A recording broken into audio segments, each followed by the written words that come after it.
Good afternoon and welcome to our advocacy webinar for the Catholic Prison Ministry Coalition.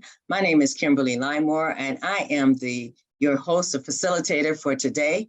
And we are just going to get started with our prayer. We welcome you on today and glad that you could join us. Today we are talking about our Federal Prison Oversight Act. And also, we have a guest speaker, David Jimenez, and which I'll introduce after we do our opening prayer. I'm going to use our prayer for advocates, and it starts out with Proverbs 31, 8 through 9. It says, "Speak up for those who cannot speak for themselves, for the rights of all who are destitute. Speak up and judge fairly. Defend the rights of the poor and the needy." Good and gracious God, we thank you for giving us the opportunity to join you in your kingdom work, serving those who are in need of basic things like food, water, education, and livelihoods, those that are in prison that might need an advocate. Help us to be the voice of those in prison and in the detention center. Give us the courage to pursue your calling and give us the words we need to speak your truth. We pray this in the name of your Son, Jesus. Amen. In the name of the Father, and the Son, and the Holy Spirit. Again, thank you for joining us this afternoon. I'm going to introduce David to you. David Jimenez serves as the Manager of Government Affairs for Prison Fellowship's Advocacy and Public Policy team, where he oversees federal and state legislative campaigns. His background is in public policy advocacy and institution building, most recently as a primary manager for the American Enterprise Institute's outreach to college students, faculty, and administrators. Again, I welcome you, David, and as always, please put any questions in the chat, so after David's presentation, we can get your questions answered. Take it away, David. Awesome. Good afternoon, everyone. So grateful to be with you today and the opportunity to present on one of Prison Fellowship's top priorities in this Congress, which I think will be really hopefully well aligned with so much of the work you all are doing in the trenches each and every day to come alongside men and women in prison and to share the gospel faith and to set them up for lives of productivity and purpose as they serve their time and when they come home. I work at a primarily evangelical organization, but Roman Catholic myself, so really grateful to just visit with you all who are following the exhortation of our faith, Matthew 25, and Pope Francis to do this work every day. So yeah, I'm going to just share my screen and pull up a PowerPoint that walks through this legislation and really want to be a resource afterwards to answer any questions, both about the bill itself, what it does, and just kind of where it stands in the legislative process. As I'm very much a Hill rat, being in the building every single day or many days, but I know the process can often feel very opaque and confusing about how a bill actually gets over the finish line and makes progress. So I'll start kind of with the problem that we're seeing in the BOP, the response that this bill is, and kind of the core values that we're using to make the case for the legislation. So Americans want to see the federal prison system, which I think oversees around 150,000 men and women in custody for federal criminal law offenses, promote rehabilitation and safety, equip correctional leaders and staff up for professional success, honor the dignity of incarcerated people, and prepare the way for successful reentry. However, for many years, outside reporting, whether investigations by the press, reports that have come from the Government Accountability Office, congressional committees, the Office of Inspector General and the DOJ has highlighted numerous challenges in the BOP, such as ineffective internal review systems, incomplete implementation of the historic bipartisan First Step Act, sexual abuse of both staff and prisoners, inadequate staffing levels, as well as gaps in quality rehabilitative programming, just to name a few. These institutional gaps impose real and serious consequences for correctional staff, for incarcerated individuals, for prison culture, and for success in improving post-release outcomes and reducing cycles of crime, recidivism, unemployment, and addiction. So the response to this legislation that Prison Fellowship is thrilled to make one of our priorities in this Congress is the Federal Prison Oversight Act. This bill was introduced a few months ago by Senators Mike Braun, Republican of Indiana, John Ossoff, Democrat from Georgia, and Senate Judiciary Chair Dick Durbin, a Democrat from Illinois, in one chamber. And then in the House, Representatives Lucy McBath, Democrat from Georgia, and Republican Kelly Armstrong of North Dakota. So as we are encountering just a very polarized time in this, in the culture that we're in, and in the climate heading into an election year, really encouraged by both the bipartisan nature of this effort, as well as just the interesting range you see kind of geographically around the nation. And also has a great endorsement list, as you see in the logos here. So Prison Fellowship, Justice Action Network, the National District Attorneys Association, FAM, ACLU, Faith and Freedom Coalition, Prison Fellowship. So just a fantastic range of faith-based partners, law enforcement partners, civil rights partners, and others. But I want to give a special shout out of encouragement that the Council of Prison Locals, which is the governing kind of union for federal correctional officers, has both endorsed this bill and actively hitting the pavement for it here in DC. So grateful not just to see just the typical range of folks you see on a bill, but something that is able to bring correctional officers, the faith community, conservatives, law enforcement, and advocates for the families of those who are incarcerated.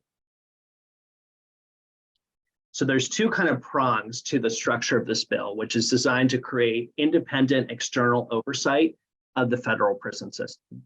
First, the legislation would require the Office of Inspector General within the DOJ to periodically inspect BOP facilities, publicly report its findings, and then more frequently visit facilities that are at a higher risk or harmful conditions. And through the course of those inspections, the OIG would have to consider a range of important factors, ones I know are very important to the hearts of those of you here. Issues like access to programming, family visitation, outside volunteers coming in, the staffing levels in the BOP, as well as issues like the use or misuse of solitary confinement, just to give some examples. And then publicly report those findings, and again, go into facilities more regularly if there's a high risk of harmful conditions. The second is that the bill also creates an independent office that investigates allegations of prison conduct that adversely affect the health, safety, welfare, or rights of incarcerated people or staff. This ombudsman office would be required to create a confidential and anonymous procedures, so those allegations could be shared in a way that avoids the risk of a retaliation or retribution. The ombudsman would then decide whether to investigate that allegation based on their sense of its merits, their own capacity, and then investigate those complaints and then produce kind of a report with their findings and any recommendations to the BOP about whether to change their policies or procedures. Although what I want to emphasize is in both of these structures, these two kind of prongs are ultimately about creating more daylight to understand what's actually happening in this critical agency, to reduce to the extent they can the black box that often surrounds the federal correctional systems and many other correctional systems. But ultimately the decisions about whether staff should be punished and how BOP policies and procedures should change, those responsibilities still remain with the leadership of the BOP, leadership of DOJ, the White House, and Congress. So Prison Fellowships requests two lawmakers over the course of this, the next few months in this Congress and beyond if we need to, is to ask them to co-sponsor and move this bill forward so as to create a robust system of independent review over the Federal Bureau of Prisons and to really help this critical agency as it pursues its mission of public safety and rehabilitation. And so this bill has been introduced in both chambers, but it hasn't received a vote.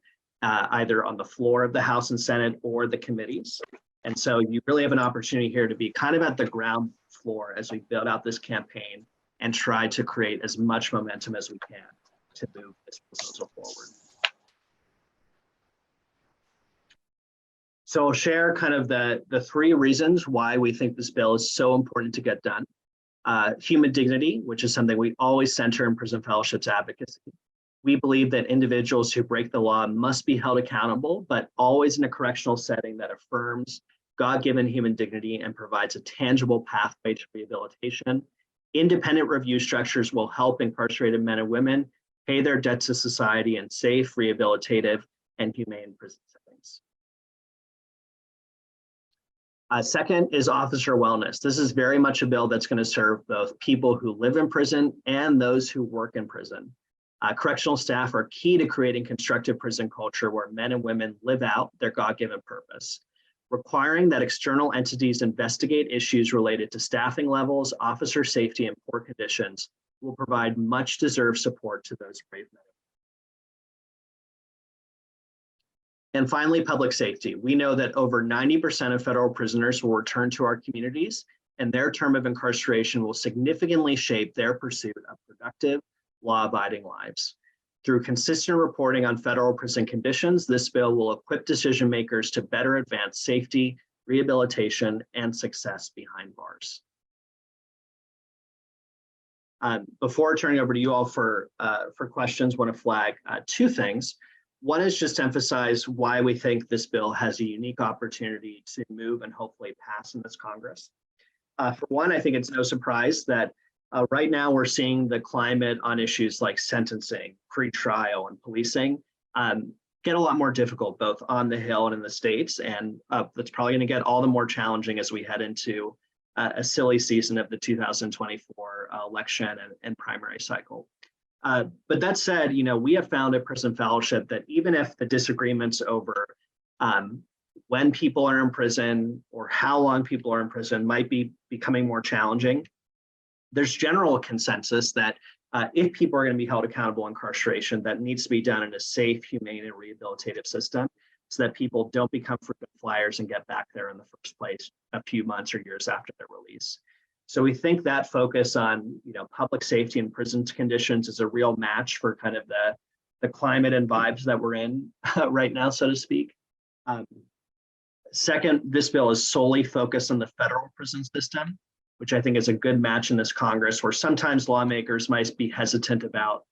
There might be disagreements over how much the federal government should intervene over what local jails are doing, state prisons, state police forces, local law enforcement agencies. Here, there's just a focus on improving the federal system and making it better. So I think also a match in a divided Congress that we're in. And also we're seeing a lot of focus on oversight, especially of the executive branch by across Congress, but especially with House Republicans, including DOJ. And so we're simply trying to make sure that that rightful focus on good government, accountability, and results to taxpayers also implies to this really powerful agency that immensely shapes the life, death, health, and safety of those who live in prison and those who work in prison. So that's not to offer kind of a crystal ball and to give a percentage chance of if and when the bill will pass, but reasons why we think this is both the right thing to do and the one that really matches the political climate that we're navigating in Washington and on the Hill in this season. So want to share all that. And then if you want to learn more about the legislation and ultimately take action to move the bill forward, I'm putting into this chat a phone to action, which allows you to put in your name, your address, your zip code, and then have a pre-written letter ready to go to share your support and commitment to this bill with your 2 senators and your congressional representatives. So yeah, with that, happy to answer any questions about this bill and Prison Fellowship's work on advocacy in general.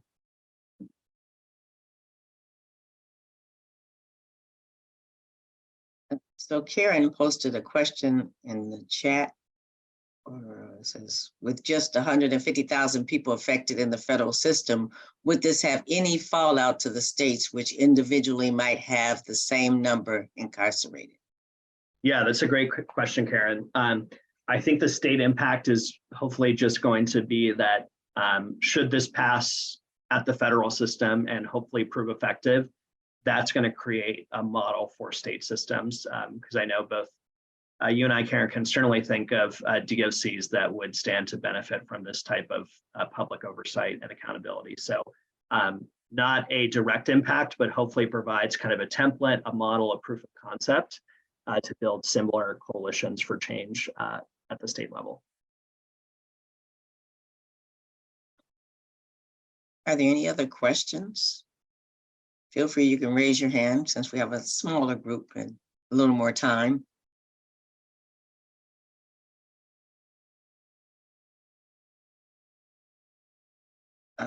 What is the difference between the two Senate bills, S-4988 or S-1401? Good question. I'm pretty sure what S.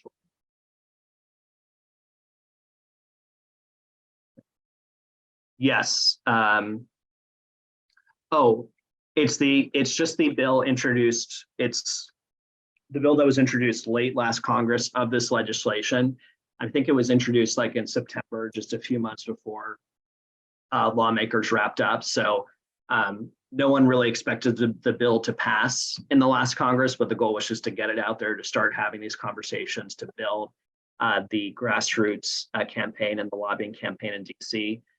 Really a set of mostly minor technical amendments to get some civil rights organizations like the American Civil Liberties Union to endorse, as they didn't endorse in the last Congress on the one hand, and then on the other hand, to process some technical concerns from both the federal prison system as well as the DOJ, which have allowed them to, I haven't seen them like publicly share a letter endorsing the bill, but my understanding is that both the DOJ and BOP leadership support the bill. So mostly a minor set of technical amendments based on those conversations, both with the executive branch as well as stakeholders. Yeah, that's a good question, Karen. Because we are marking actually the 20-year anniversary of the Prison Rape Elimination Act. I think one reason why this bill is important to us is we are sadly seeing that sometimes the PREA audits are not actually fully capturing and successfully capturing what's happening in the BOP system and likely state prison systems. So just to give an example, one really horrific tragedy that moved this bill forward and has inspired Senator Ossoff from Georgia to work on this issue is just some really atrocious cases of systematic, widespread sexual abuse and rape of both prisoners and staff at, I think, one to two federal prisons in Atlanta. And both of those prisons had passed with, I think, even sailing colors, their PREA audit. So I think one reason why we need this bill is just hopefully we can find ways to figure out where the gaps are in the PREA audits, but as it currently stands, there has been some huge gaps between what investigators later discovered was happening at several facilities and the picture that the PREA audits were providing. But the bill itself doesn't amend the PREA legislation or law. Great. Jared put in the chat about the text for S-1401, just for your reading information, so you get more information and detail about that particular bill. Karen had another question. We have heard from women about all of the issues of rape and prostitution in the prisons despite the PREA Act. How will this bill work with the PREA Act? PREA, PREA Act. Yeah, I think I was trying to answer that just now in terms of doesn't change the PREA Act, but we have seen that PREA audits aren't currently capturing a lot of key gaps that have emerged, and so hopefully the bill would fix that or make progress in fixing that. One thing I would note though is that the ombudsman is only able to investigate non-criminal conduct that takes place, and if they receive complaints regarding criminal conduct or discovered in the process, they would have to refer that to the DOJ for appropriate follow-up, because ultimately, fundamentally, that's not their job, and we don't want a situation where people who are not criminal investigators are tasked to producing, criminal investigations that lead to some gaps or failures that can make a situation worse. So we haven't encountered opposition just yet. There's some concerns about cost. And so we just always want to emphasize that, look, in the long run, this type of bill is going to save money. in terms of improving staff morale, so you don't have this constant turnover and attrition that is not good for the long-term stability or savings of the agency. Improving the quality and access to programming so that people don't recommit crimes that create costs for federal, state, and local taxpayers.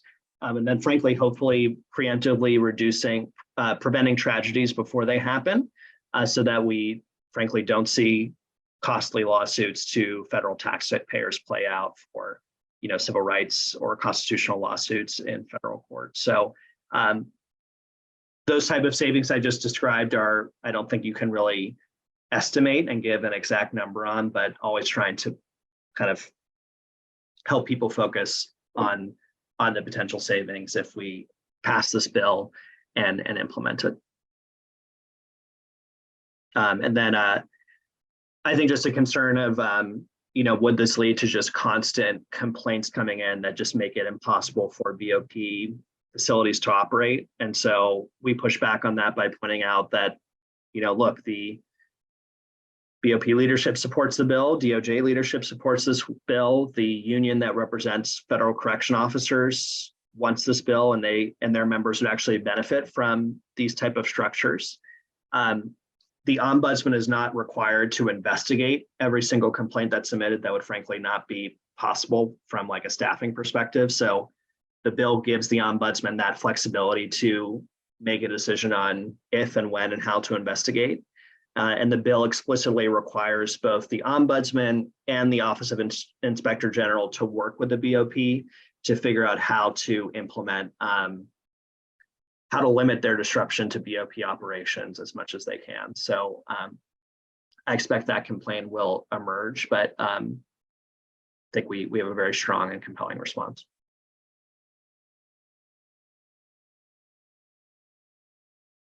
David, are there any, or does the the prison fellowship, do they offer any like advocacy days on the Hill or ways you can kind of just go up? I know sometimes signing things is okay, but sometimes making that presence down on the Hill is another issue. Yeah, sure. So there's a couple tracks. We did just have our virtual lobby day on this bill last week. But in terms of other ways to get involved, we have our Justice Ambassador program, something that in here, which is a way where we provide intensive and significant training to help people learn how to engage with our lawmakers in terms of setting up and executing those meetings with staff well, to educate them and to change the conversations about criminal justice, both in their communities, in culture, and in law. And then that program is led by our grassroots program director, Sammy Perez, and he is increasingly going to be overseeing our partnership with grass tops and kind of prison ministry leaders like you all to provide coaching and support on how to engage in that work as well outside of the Justice Ambassador program.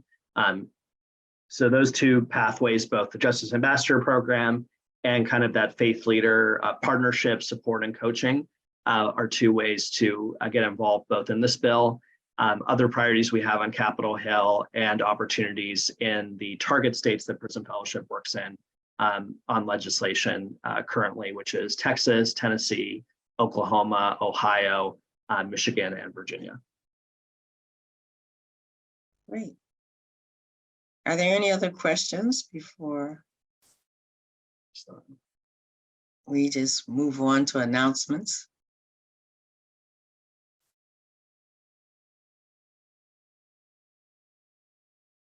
Well, okay, Karen had her hand up here. Karen? Oh, there is a question. I'm sorry, go on. Go on, Karen. No, go on. Okay, yeah, I think you were showing the first slide, which is okay. Which is helpful. I wanted to thank you, David, for the presentation on this. And I guess, could you reiterate in, I know you're talking about as far as there's a national way, but is there any way within the states that people can put an influence? I guess it would be visiting their representatives or their senators or is there any kind of an avenue that you've kind of created for individuals in the states to lobby for this, or to put the pressure on them to go ahead and Yeah. So let me pull up. Currently, our prison oversight work is solely focused for now on the congressional level, but our partners at museum makes you look at everyday objects. But I'm putting in the chat, our partners at FAM, Families for Justice Reform, have also engaged in the state side of this work. And so that link can kind of show you different proposals at the state level that are working. I think they even have kind of like a model bill that advocates can use to try to run on their own in a state, and just kind of track the state side of this landscape. Not to be a jaded person, but a little concerned when you made reference to that the ombudsman has the option of investigating and not investigating, and because as you know, in the system, it's a good old boy system, and I just had some concerns about that. So could you focus on that a little bit on language? Yeah, so I mean, candidly, I don't know if a bill could pass if it mandated every complaint be investigated. I think those concerns about like the system just not being able to function would have been a very strong and not entirely unreasonable argument. And then also the cost scare, which I described earlier, would also be pretty strong as well. So I think that's just a reality where to us, it's just always an important reminder of you have to keep up the advocacy and pressure after a bill passes. So to us, kind of that's a key reminder to really, if this bill should pass, God willing, to keep our eye on a ball, not just move on to another project, but actually making sure as many of these complaints are being investigated as what's reasonably possible for the staff and for the agency. So to us, to me, it's just a sober campaign reminder of not giving up the work after a bill actually moves. Okay, last chance. Any other questions that you might have for David? I'm going to ask him one more thing, Kim. Okay. I know that we did a webinar on the PREA, the PREA bill. And so I'm curious, for us as an organization, as far as follow up on that. Yeah. And, has anything kind of come on that as far as a strengthening, or is it in the works? I know it's semi-related to this bill, but it's just the fact that when we've had different webinars, is that we've had women come forward and talk about the atrocities within, and there's the fear, so they don't report, and some say they have the opportunity to report. Yeah, that's a great question. I don't have an immediate answer on that, but I am close to some of the legislative strategists and lobbyists who lead Justice Detention Institute International and some of those other key groups. So this is a good reminder for me to nudge them over August recess and see what they have in mind this Congress and beyond. But really important point. And we definitely have an opportunity with the 20-year anniversary to kind of take advantage of that hook to help people really chew on what works and what hasn't worked. And, as you know, Karen, that bill was not just important, was not solely important for its own sake, but that kind of got the ball rolling on criminal justice reform in general on the Hill. So I think we have a duty to just honor the legacy of a bill that has made so many other conversations on these issues possible, both in the prison safety and culture and conditions landscape and beyond. David, we thank you for this information. It's always good to know about what's happening on the Hill and what the Senates are voting on and the House. And a lot of times we're not fully informed. So we appreciate the information that you have shared with us on today. And we are so glad that you have taken the time out today to join us for this important conversation. Take care.